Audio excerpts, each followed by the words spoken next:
Like a Hellcat.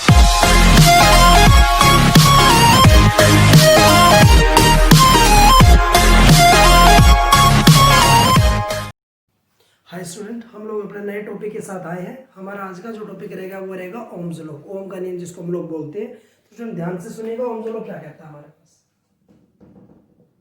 Ohm's law, student ओम का नियम real में कहता है क्या? ओम्स लॉ क्या कहता है हमारे पास? रियल में जो ओम्स लॉ कहता है वो हम लोग किताबों में उल्टा पढ़ते हैं। क्या पढ़ते हैं बताने जा रहा हूं मैं आपको। जैसे हमने पढ़ा ओम्स लॉ, रियल में हमने ये पढ़ा, लेकिन रियल में ओम्स लॉ ये नहीं होता। इसका मतलब बनता है अगर हम लोग करंट अप्लाई करते हैं तो वोल्टेज मिलती है, ऐसा तो पॉसिबल नहीं है। रियल में ओम्स लॉ आपको याद रखना है, जब हम लोग वोल्टेज प्रोवाइड करते हैं तो करंट मिलता है। अगर वोल्टेज कम रहेगी तो करंट कम रहेगा, वोल्टेज बढ़ेगी तो करंट बढ़ेगा। देसी भाषा में समझाने के लिए हम लोग इसको ऐसे बोलते हैं। तो कभी भी ओम्स लॉ ये नहीं होता है, बात आपको याद रखनी है। ओम्स लॉ ये होता है कि वोल्टेज के ऊपर डिपेंड करेगा हमारे पास करंट, ये बात आपको याद रखनी है। दूसरा कंडीशन क्या कहता है, जब हम ओम का नियम यूज करते हैं, ओम्स लॉ हम लोग इस्तेमाल करते हैं, वह फिजिकल कंडीशन सेम रहनी चाहिए। तो आपको याद रखना है कि physical condition remain same, physical conditions remain same. पहली बात आपको याद रखनी है, physical condition remain same. Ohm's की पहली कंडीशन ये है। और फिजिकल कंडीशन में क्या क्या आ जाता है हमारे पास? इसके अंदर आ जाता है टेम्परेचर, प्रेशर, ह्यूमिडिटी एटसेट्रा। ये कंडीशंस हमें सेम रखनी है। जब हम ओम का लॉ करेंगे ना, वहां की कंडीशंस बदलनी चाहिए, फिजिकल कंडीशन वो रहनी चाहिए सेम। देन आपको याद रखना है, देन करंट प्रोड्यूस्ड जो होता है हमारे पास, then current produced in a conductor, in a conductor is directly proportional to the voltage applied, to the voltage applied। ये बात आपको याद रखनी है। हम लोग कहते हैं जो करंट प्रोड्यूस होता है वो वोल्टेज अप्लाई के ऊपर डिपेंड करता है। अगर आप वोल्टेज ज्यादा अप्लाई करेंगे तो करंट हमारे पास ज्यादा होगा, वोल्टेज कम अप्लाई करेंगे तो करंट हमारे पास कम होगा। लेकिन स्टूडेंट रियल में होता क्या है, अब इसको हटा के हमें कुछ लगाना पड़ता है। अगर मैं इसके साथ लगा दूं वी आर, एग्जिस्ट नहीं करेगा, फिजिकली एग्जिस्ट नहीं करता है, पॉसिबल नहीं है, लैब में प्रैक्टिकली वेरीफाई नहीं होता। तो हम लोग इसको देसी मेथड से करते हैं कि वी डायरेक्टली हम लोग प्लट के इस्तेमाल करते हैं इसको। आई डायरेक्टली वी की बजाय वी डायरेक्टली प्रोपोर्शनल आई। इसलिए आपने ज्यादातर ये पढ़ा हुआ, रियल ये होता है ओम्स लॉ, लेकिन हम लोग इस्तेमाल ये करते हैं। अब बात आती है स्टूडेंट ओम्स लॉ की, जब हम बात करेंगे तो यहां से मैं कॉन्स्टेंट लगा दूंगा आर आई। इस आर को मैं क्या नाम दूंगा? इसको बोलते हैं रेजिस्टेंस। क्या बोलते हैं? आर का नाम रहेगा हमारे पास रेजिस्टेंस, नाम रहेगा आर का। ठीक है ना। अब डिस्कस करेंगे रेजिस्टेंस के बारे में। आगे यहां से मैं आर फाइंड आउट करता हूं तो वी बाय आई, इसका मतलब क्या होगा? Voltage divided by current. तो आपको याद रखना है resistance is the ratio of, ये रेशो है किस चीज का? Voltage applied to the current produced, to the current produced in a conductor. ध्यान से आपको सुनना सुन, मैंने क्या बोला देखिएगा। वोल्टेज के साथ मैंने लिखा अप्लाई, हम वोल्टेज अप्लाई करते हैं, देन हमें करंट मिलता है, मैंने लिखा करंट प्रोड्यूस। इनका जो रेशो होता है उसको मैं नाम दूंगा रेजिस्टेंस। अब बात आती है यूनिट की, तो आप लोग जानते हैं वोल्टेज की यूनिट क्या होती है? वोल्ट। करंट की यूनिट क्या होती है? एम्पियर। तो ये बराबर किसके हो जाएगा? ये ओम के बराबर हो जाएगा, और ये ओम का सिंबल होता है। तो आपको याद रखना है 1 ओम कितना होता है। अगर 1 वोल्ट वोल्टेज दे और करंट 1 एम्पियर हो जाए तो वहां हमारे पास रेजिस्टेंस 1 ओम रहेगा। ठीक है ना। तो याद रखना है if the voltage applied is 1 volt and current produced in the conductor is 1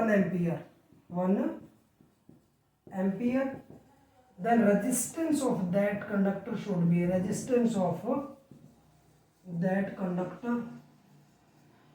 be 1 ohm। आपको बात समझ में आई होगी। हमने कहा अगर किसी कंडक्टर के अंदर वोल्टेज हम उसको दे 1 वोल्ट और करंट कितना फ्लो करे उसके अंदर से 1 एम्पियर, तो उस कंडक्टर का रेजिस्टेंस हमारे पास जो रहेगा वो रहेगा 1 ओम रहेगा। ये बात आपको याद रखनी है, ये एग्जैक्ट मतलब होता है रेजिस्टेंस में ओम का, आपको ध्यान रखना है। अब आगे देखिएगा उसके बाद अगर हम रेजिस्टेंस की बात करते हैं, छोटी सी बात आएगी हमारे पास, आपको मैं डिस्कस कभी बताऊंगा कि रेजिस्टेंस का एग्जैक्ट मतलब क्या होता है, ठीक है ना। अब यहाँ जब हम रेजिस्टेंस की बात करें तो आपको रेजिस्टेंस का एग्जैक्ट मतलब भी पता होना चाहिए। तो देखिए रेजिस्टेंस आपने जो पढ़ा होगा ना, वो आपने रेजिस्टेंस क्या पढ़ा होगा, मैं आपको बताने जा रहा हूँ रेजिस्टेंस। स्टूडेंट आपने पढ़ा होगा opposition in the flow of the current is called resistance. Current के रास्ते में जो रुकावट आती है उसको हम लोग क्या बोलते हैं, रेजिस्टेंस बोलते हैं। तो एग्जैक्ट डेफिनेशन क्या होती है, it is the opposition, it is the opposition in the flow of current is called resistance. जब करंट के चलने में जो रुकावट आती है, जो समस्या आती है, उसको हम लोग बोलते हैं रेजिस्टेंस। ये हो गया फिजिक्स की भाषा में R is equal to V बटे आई, वी बाई आई वो किस में था, मैथमेटिकल टर्म में रहेगा। अब ये तो हो गया रेजिस्टेंस। अब इसका कॉज क्या होगा, आपको उसका कारण जानना है क्या होगा। तो स्टूडेंट एक बात आप सभी जानते हैं, करंट चलता है इलेक्ट्रॉन के मूवमेंट से, ठीक है ना। हम कहते हैं एक पतली सी गली, एक पतला सा रास्ता हो, उस पतले से रास्ते के अंदर मान लिया कि 10 लाख लोग दौड़ रहे हैं पागल की तरह, क्या वो ठीक से कहीं पहुंच पाएंगे। जब पतली सी गली में लाखों लोग दौड़ेंगे तो आपस में टकराएंगे, गिरेंगे, दौड़ेंगे, फिर उठेंगे, फिर टकराएंगे, फिर गिरेंगे, तो उनको चलने में प्रॉब्लम आएगी। ये बात आपको याद रखनी है। ऐसी जब एक पतली सी वायर में से, पतले से तार में से लाखों करोड़ों इलेक्ट्रॉन जब मूव करेंगे, दौड़ेंगे, तो इलेक्ट्रॉन्स आपस में टकराएंगे, और इलेक्ट्रॉन जब आपस में टकराएंगे उनको चलने में प्रॉब्लम होगी, और जब इलेक्ट्रॉन को चलने में प्रॉब्लम होगी तो करंट को भी प्रॉब्लम होगी, क्योंकि करंट तो चलता है किसकी वजह से, इलेक्ट्रॉन की वजह से। तो आपको इसका कोज जो कारण रहेगा वो आपको याद रखना है, collision of electron, collision of electrons.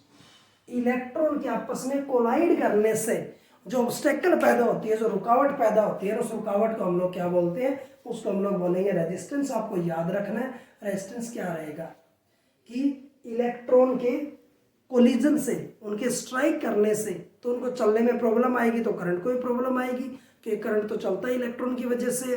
उस रुकावट को मैं क्या नाम दूंगा, रेजिस्टेंस हम लोग उसको नाम देंगे, याद रहेगा। अब मैं आपको छोटी सी बात बता दूं, याद रहेगा नहीं, ये एग्जैक्ट मतलब हो गया। आप इसको लैंग्वेज में भी लिख सकते हैं, एक conductor having large number of electrons, आप लिख सकते हैं conductor having large number of free electron and they are in continuous random motion, during motion they collide with each other, ठीक है ना, then cause an obstacle in the flow of the current, that obstacle is called resistance. हमने कहा कि एक wire के अंदर से लाखों करोड़ों इलेक्ट्रॉन चलेंगे, फ्री इलेक्ट्रॉन, तो आपस में कोलाइड करेंगे, और जब इलेक्ट्रॉन आपस में कोलाइड करेंगे तो उनको चलने में प्रॉब्लम आएगी, और जब इलेक्ट्रॉन को चलने में प्रॉब्लम आएगी तो करंट को भी प्रॉब्लम आएगी। वो जो रुकावट, जो ऑब्स्टेकल आया, उसको मैं नाम दूंगा रेजिस्टेंस। आपको याद रखना है, ध्यान रहेगा। अब छोटी सी बात आपको याद रखना है, अब हमारे पास जब ओम्स लॉ की बात करते हो तो हमारे पास दो तरीके के कंडक्टर मिलेंगे, एक ओहमिक और एक नॉन ओहमिक। छोटी सी बात आपको याद रखनी है, एक होता है ओहमिक और एक होता है नॉन ओहमिक। सो जैसा कि आप जानते हैं ओहमिक और नॉन ओहमिक कंडक्टर क्या होते हैं, ओहमिक कंडक्टर और एक नॉन ओहमिक कंडक्टर क्या होता है, ध्यान से आप लोगों ने सुनना है। देखिए हमने ये पढ़ा वी और इसका डायरेक्टली का रिलेशन है। जो ओम्स लॉ को ओबे करेगा, इट ओबे ओम्स लॉ, ओबे, जो ओम्स लॉ को ओबे करेगा वो होता है ओहमिक कंडक्टर, और it doesn't obey Ohm's law, it doesn't obey Ohm's law, जो ओम्स लॉ को ओबे ना करे वो क्या रहेगा, नॉन ओहमिक कंडक्टर। जो ओम्स लॉ को ओबे करेगा मींस डायरेक्टली का रिलेशन रहेगा। तो आपको याद रखना है इसका जो ग्राफ रहेगा वोल्टेज और करंट का ऑलवेज स्ट्रेट लाइन, ठीक है ना। तो याद रखना है it's graph always, graph is always straight line, क्योंकि डायरेक्टली का रिलेशन हो गया तो ग्राफ हमेशा कैसा रहेगा, स्ट्रेट लाइन रहेगा। लेकिन इनका ग्राफ कोई नेसेसिटी नहीं है कि स्ट्रेट लाइन नहीं, कर्व ग्राफ हो सकता है। तो याद रखना है it's graph is not a curve line, sorry is not a straight line, is not a straight line. इसका जो ग्राफ रहेगा स्ट्रेट लाइन नहीं रहेगा, बल्कि it is a curved line, ये करोड़ जो लाइन बढ़ेगी वो ग्राफ आपके पास रहेगा, आपको याद रखना है। ये हमारा आज का छोटा सा टॉपिक था स्टूडेंट, जो नाम था हमारे पास ओम्स लॉ। आज हम इतना पढ़ेंगे, अगले टॉपिक के अंदर नेक्स्ट वीडियो के अंदर नेक्स्ट टॉपिक के साथ हम लोग मिलेंगे। Thank you.